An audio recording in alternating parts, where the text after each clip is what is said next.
Hey everybody, welcome to the infinite regression. Oh my goodness, look at this, just so infinite, and it regresses all the way back. Sure does. Anyway, ladies and gentlemen, don't lose hope, don't be despairing, we've got video games, and today we've got one called Super Trench Attack. Or just trench attack. I don't know which. It has a super on it, but then sometimes it doesn't, and we'll figure it out. Anyway, trench attack or super trench attack is the game, and it comes to us from Retro Army, and it says Paul Stephen Davis published it. I'm sensing a either one man or very small development team. But anyway, this thing has a real old school DOS game vibe. It really does. It sounds like an old DOS game, very ad-libby, very, sound blastery in ways. Just I'm reminded of the way that audio sounded on old computers, quite frankly. And it is that like so many shooters that you've seen before in your lifetime, all the way back to things like Commando and Ikari Warriors and things like that, where it's a sort of behind the shooter view, top scrolling ish. Well, you can scroll in any direction on this one. Normally you see these kind of games sort of top scrolling, but this one you can kind of go any which way you please. It has a really juvenile sense of humor for sure, and it's very funny, very fun to play. The interesting thing about this game is that when you first start playing it, you're like, oh my god, come on. Like, the controls are wonky, the animations are wonky. It looks and feels a little wonky, but then you realize over time the wonkiness is all intended. Like, this is a love letter to, the wonkiness of games gone by, where, that's just how games were back in the day, and we all just dealt with it. Anyway, so yeah, it was very fun, very good times. Now, the game is pretty hard, not gonna lie. I died a lot. I just kept dying again and again and again. But the fun thing is that it lets you keep trying and trying again. I never did get the hang of not stepping on landmines. I just died so many times due to stepping on landmines like an idiot. Anyway, even though they are clearly marked on the screen, those little roundish, rockish looking things, don't step on those because they are all landmines. And it tells me that I can pick them up. I've never successfully picked one up. When I try to pick them up, I step on them and then I die, and it's sad. What are you going to do? Anyway, so yeah, you will die again and again learning how to do things, but the game is forgiving in the sense that when you continue, all of the enemies that you've already killed stay dead. So that is helpful. You start out, you got two weapons, you got a pistol, you got a rifle. You can buy upgrades to those things. You can buy other guns. There's a little shop where you can buy things. You do level up. There's an experience point system, and you can level up your dude, and you can choose different attributes and ways of making him a better soldier. And, it does scale pretty well, actually. Everything about this is actually pretty impressive when you consider what the game is actually doing, because it's incorporating all of these elements, and it's doing it really kind of seamlessly. Like,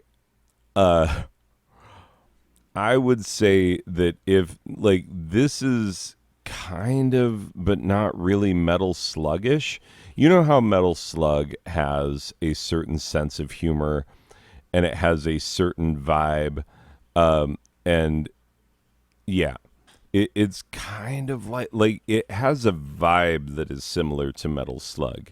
It is not similar gameplay. It's generally not similar in any other way other than the vibe that it gives you, where you're like, oh, this I feel like I've played this before.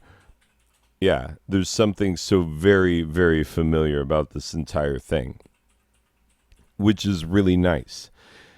And, if things get too hard for you, don't worry. You will be able to restart the mission, as far as I could tell, an infinite number of times. And every new guy that you kill along the way makes it that much easier. And so, the next time you go through that enemy that was super hard, well, you already hit him a few times. The damage stays as well. The damage on enemies stays, and so like it does scale itself in that way, to where if you're really, really having trouble with a stage, you will be able to get through it. Now, the ones that I had the most trouble with is it goes into these light gun modes at different times. And if you've ever played light gun games with a controller, you know that you are at a disadvantage. You try and go House of the Dead with a controller, and you realize pretty quickly, like, no, no, no. Light gun is the preferred way of doing this, and for a reason. Oh, geez. Yeah, I'm just rewatching my footage. Obviously, this video will not be synced with that footage, but yeah, I'm just watching myself get mowed down again and again, because that's the way it goes. At a certain point, you start off working alone, and then pretty soon they give you a partner.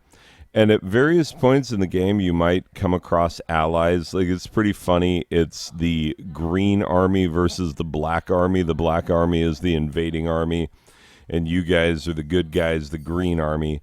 And it's funny because everywhere you go, there's like, green army sucks, black army rules. Like, it's very juvenile. Oh, there's a lot of like references to yeah, like your actual this isn't really a spoiler, I guess, so I'll just go ahead and say it. But your comrade that joins you, uh you find him, he's like neck deep into a crate full of porno mags when you find him.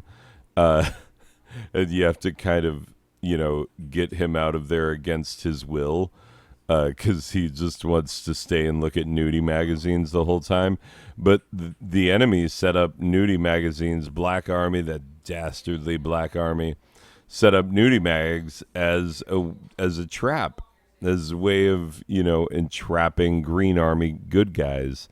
And it apparently worked on your dude. Anyway, so yeah, interesting, funny stuff. Now, I will say, like, I had a hard time being good at aiming.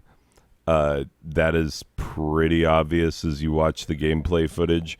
It's just a little bit wonky, it's twin stick type of aiming, but it requires that you be a little more precise than a lot of twin stick shooters. And I really kind of struggled with that. But I did appreciate how forgiving the game is, in the sense that, like, oh, you failed, and then you failed again, and then you keep failing, and you can't stop failing. Well, guess what? We're going to make it easier for you as you go. Like, it will scale to your own ability naturally, by the fact that, like, all the continues and whatnot. Like, if you can get it done in one go, then go ahead and get it done in one go. If you, like me, need a lot of help, then get that help in the form of infinite continues, and every bit of damage that you deal to an enemy will still be there when you revive, and all of the dead enemies will still be dead when you're done. And that's just, it's good. It makes it so that the game you don't feel like a complete failure, even though you're failing again and again and again. Now, it's funny because when I first started playing this, I was like, what is this? Come on. This is not a thing. How could this be a thing? And then I realized very quickly that this absolutely 100% is a thing. It does not mess around. At first, I was like, ugh, I don't know how long I can play this. And then I got probably 3 times as much gameplay footage as I needed just because I turned it on and I just kept playing. It just kept going and going and going. And eventually I reached a point where I just was not doing well at all. And yeah, that's what I finally said. That's probably enough footage. And then I looked at how much I got and I was like, oh, that'll do. That'll more than do.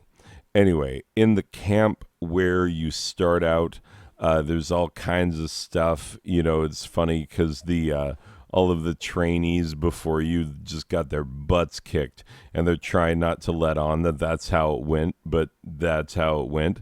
And so as you go around the camp, there are different things you can do. You can get into some gambling, which I was terrible at, which is why I do not play the blackjack in Vegas. Because, obviously if I were playing with real money, that would be a problem. So, yeah. There's gambling, there's weapon upgrades, there's people you can talk to, get info from them, get little jokes from them. It's all very cleverly made and well done. The farther you go into the game, the more you realize just the quality that goes into the level design and the character design, and everything about the game is just a delight. It really is, especially if you remember an era of gaming in which this kind of stuff would be like really groundbreaking. You look at it now and it's like, yeah, all the characters are kind of wonky looking with their pixel artishness and whatnot. But yeah, it's really fun and it's really funny. And like, do you remember playing Rampage in the arcade? And the first time that you grabbed a toilet, right? And your character, your King Kong dude or whatever, just shoved a toilet into his mouth. And you're like, oh my God, that is hilarious. And I love that. Well, this game is like that constantly. There is constantly stuff. Everywhere you look, there are little jokes and little haha and, little fun things that make it just so delightful. And yeah, that's what I really love about it. Like, this game is so much more than meets the eye.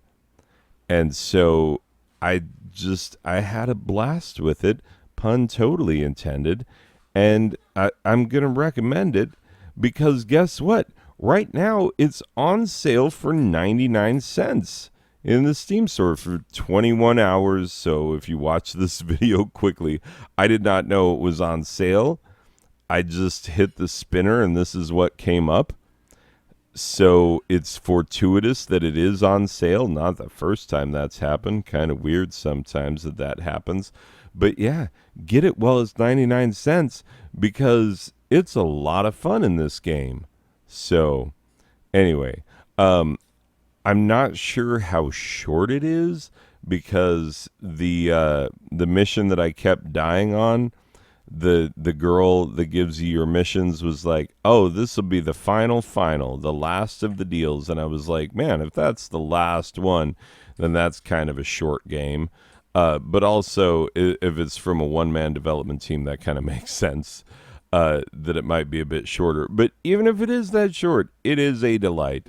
And at 99 cents, well worth the price of admission. Anyway, let me put a final score on it, and then we will get out of here. So yeah, as you can tell, I am delighted by this game as an old school DOS gamer myself. It just gives me certain feels, certain vibes, takes me back to a simpler time. And that is very much appreciated. And also the ridiculous sense of humor in the game, I really kind of appreciate because it's very tongue in cheek. It knows what it's doing, and that is also appreciated. So, what am I doing score wise on this one? Well, it's pretty simple. I am going an 8 out of a possible 10 Ikari Warriors because, vibes from the olden days. And that is what I'm feeling, and that's what I'm thinking. So, if you want to get yourself a really fun game that is interesting and different from a lot of stuff that I've been playing on Steam, boy, Super Trench Attack, good game to pick up. And for a little while anyway, it's 99 cents. What is its actual normal value? I think it's $4.99. I will have said at some point, usually the beginning of the video. So, yeah, normally it's a little more expensive, but at that 99-cent price point, that's where I like to get my games, I tell you what. Anyway, so, ladies and gentlemen, that will do it for this one, and I will see you in the next one. Okay, bye.